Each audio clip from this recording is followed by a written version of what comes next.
Right, let's dive into this explainer and absolutely demystify over 300 years of the Delhi Sultanate. We're going to take what can sometimes feel like a really dense list of dates and facts and transform it into a captivating story. Because this is really a saga of power, raw ambition, and sheer survival. We're going to break this all down into 5 distinct parts. We've got Section 1, 5 dynasties, 1 throne, Section 2, Rise of the Slaves, Section 3, the Khilji Iron Fist, Section 4, the Tughlaq Experiments, and finally, Section 5, the Afghan finale. Consider this your roadmap, straight to the climactic arrival of the Mughals. Okay, kicking things off with Section 1, 5 dynasties, 1 throne.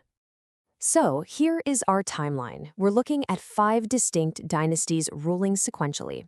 We start in 1206 with the Mamluk, or Slave Dynasty.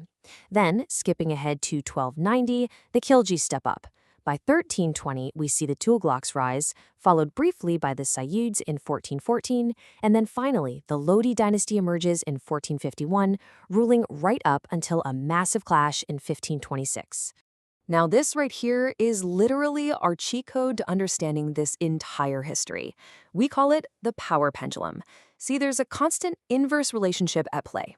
When the sultan is strong, the nobles and religious clergy are weak. But the second the sultan falters, or if the economy crashes, boom, the nobility and the ulama seize power and start pulling the strings from the shadows.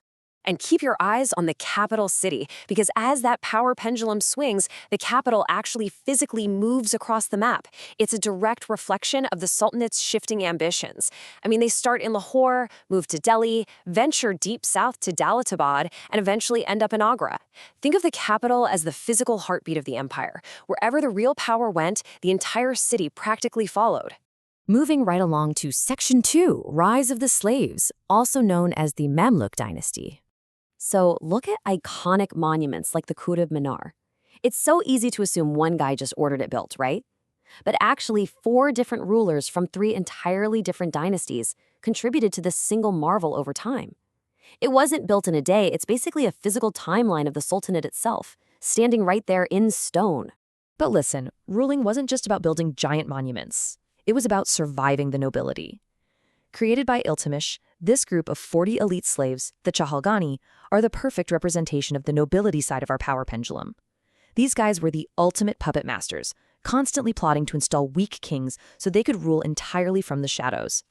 But it wasn't all just backroom scheming. This era actually saw some incredible administrative innovations. Iltutmish organized the vast empire with a brilliant Iqta system, which essentially meant granting land revenue to military leaders instead of paying them a massive cash salary.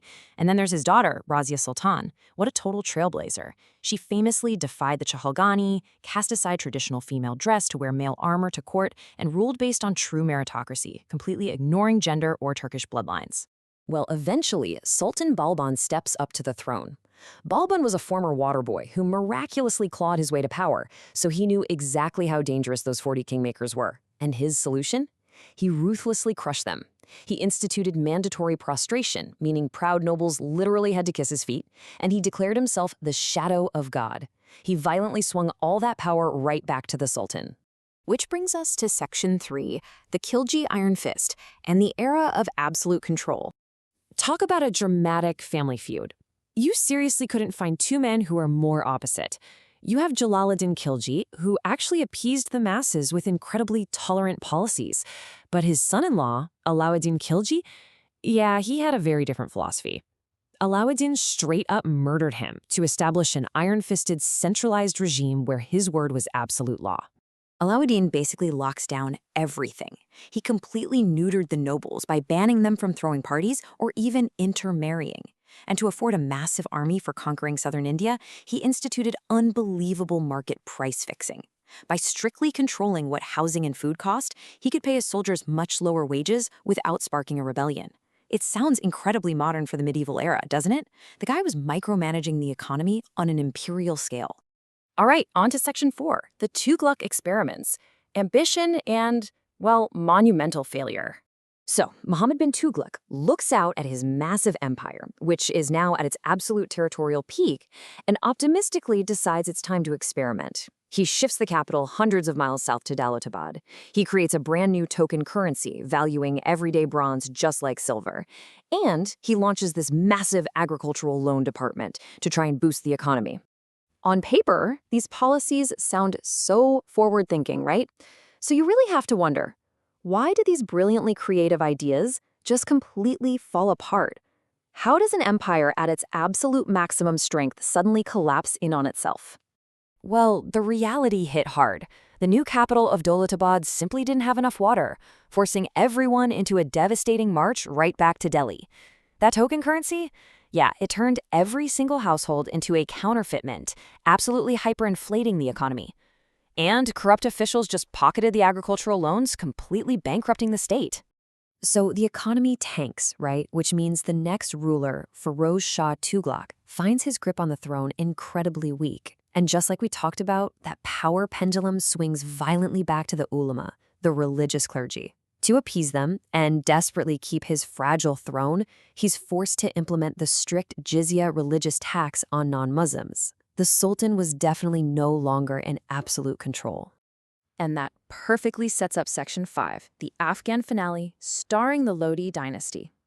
The Lodis shake things up by bringing an Afghan identity to the throne for the very first time.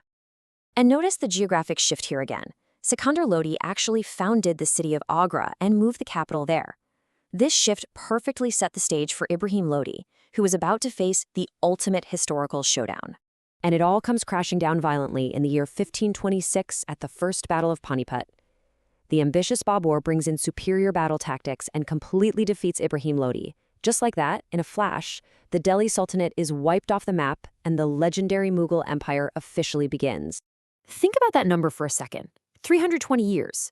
That is over 3 centuries of relentless power struggles, brilliant administrative reforms, and monumental failures. All of it fundamentally shaped the geography and culture of India, laying down a bureaucratic groundwork that still echoes across the subcontinent today. So we've watched this pendulum swing back and forth between the Sultan and the nobles for over 3 centuries.